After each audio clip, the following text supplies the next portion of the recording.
समय की सुइयों को पीछे घुमाएं और भारत के उस रूप में ले जाएं जब साधुओं की धरती इस देश को कहा जाता था। उस जमाने में एक महान संत हुए थे जिनके प्रत्येक और निकट के राज्यों में एक या एक से अधिक शिष्यों की मौजूदगी दर्ज थी। इन्हीं शिष्यों में एक थे सदानंद।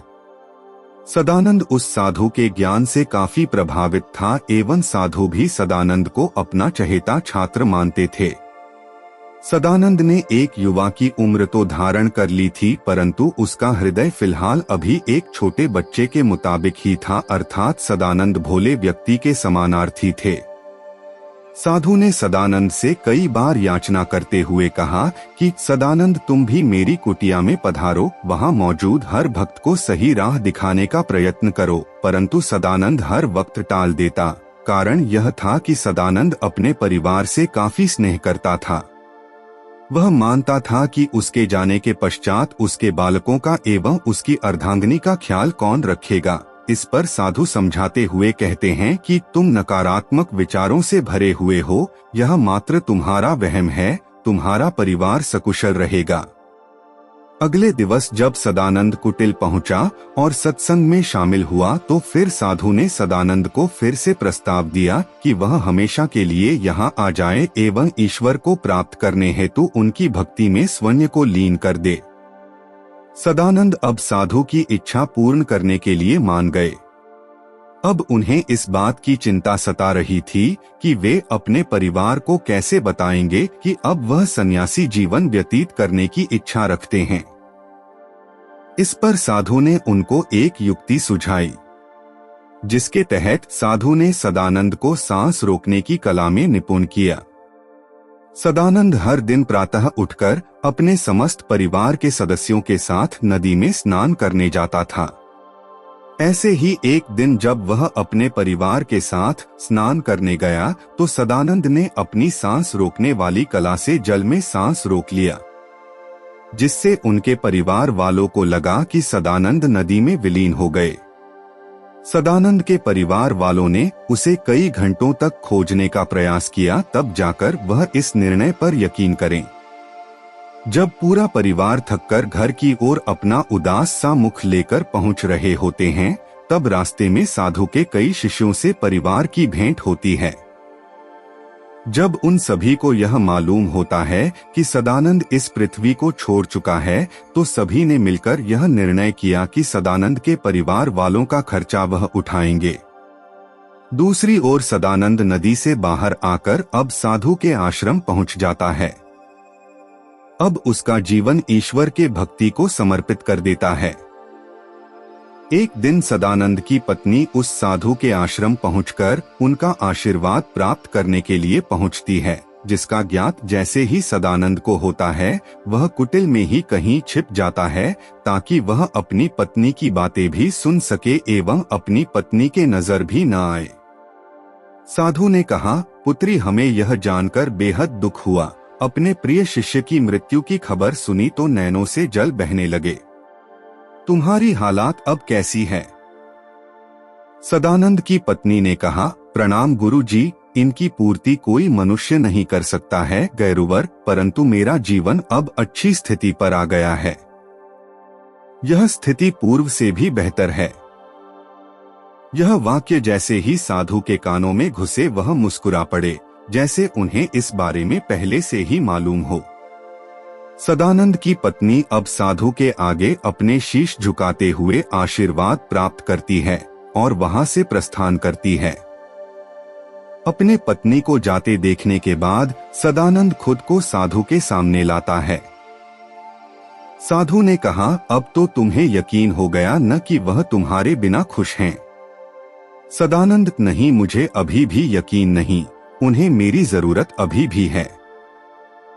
साधु ने कहा, अगर तुम्हें उनकी खुशी का सबूत चाहिए तो तुम स्वयं जाकर पड़ताल कर लो ताकि तुम्हें शांति मिले। साधु से आज्ञा लेकर सदानंद अपने घर, अपने बच्चों एवं अपनी पत्नी पे नजर रखने लगा। सदानंद हर दिन उन पर नजर रखने लगा। उसने देखा कि उसका परिवार हर दिन की तरह सुबह जल्दी उठकर नहाने नदी पहुंच जाते। खुशी खुशी नहाकर नदी से वापस आ जाते।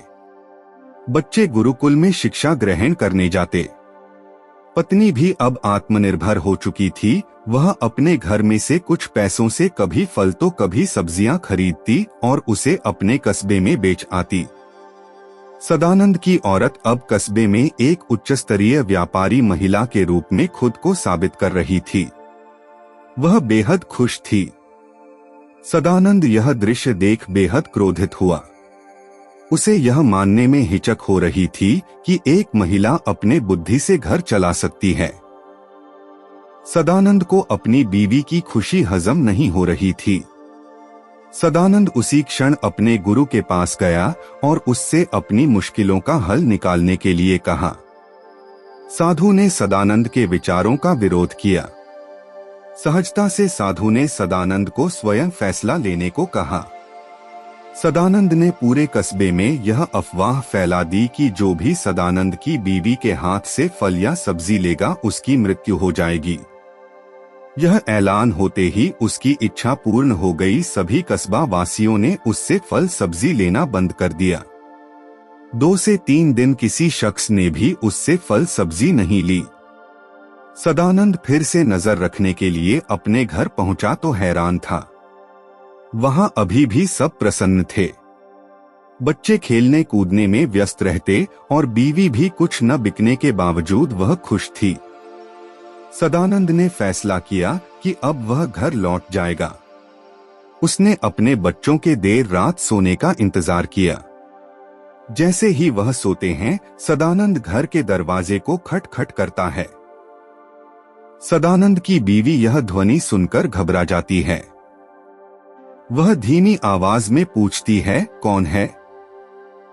इस पर सदानंद उतने ही धीमी आवाज में जवाब देता है, मैं तुम्हारा पति सदानंद, दरवाजा खोलो। पत्नी ने कहा, यह समय मजाक का नहीं, मेरे पति को मरे हुए 2 महीने से ऊपर हो गए हैं। सदानंद ने कहा, मैं मरा नहीं था। पत्नी ने कहा, नहीं, मैं नहीं मानती तुम्हारी बात को, चले जाओ यहाँ से, अन्यथा मेरे बच्चे तुमसे डर जाएंगे। सदानंद ने कहा, लेकिन मैं भूत नहीं हूँ, तो मेरे से क्यों डरेंगे? पत्नी ने कहा, मेरे पति को मरे हुए 2 महीने हो चुके हैं। 2 महीने से वह घर की ओर मुड़ा ही नहीं, लेकिन अब आकर कोई कहे कि वह मेरे पति हैं, तो वे मात्र उनकी आत्मा ही कह सकती है। सदानंद ने कहा, अरे भाग्यवान तुम, दरवाजा खोलो, मैं ही हूँ। मैं तुम्हें फिर से खुश करने आया हूँ। अपने बच्चों के जीवन में फिर खुशियों के रंग भरने आया हूँ। पत्नी ने कहा, नहीं, मैं स्वयं बेहद अपने बच्चों एवं खुद को प्रसन्न करने में सक्षम हूँ और अब तक कर भी रही हूँ। कृपया तुम जो भी हो यहाँ से चले जाओ। सदानंद यह सुनकर वहाँ से दुखी होकर वहाँ से चले जाता है। दोस्तों, इस कहानी से हमें ये सीख मिलती है कि जीवन किसी के होने या न होने से निर्धारित नहीं होती। हो सकता है वह आपके जीवन में बेहद महत्व रखता हो, परंतु महत्व और जरूरी होने में बेहद फर्क है।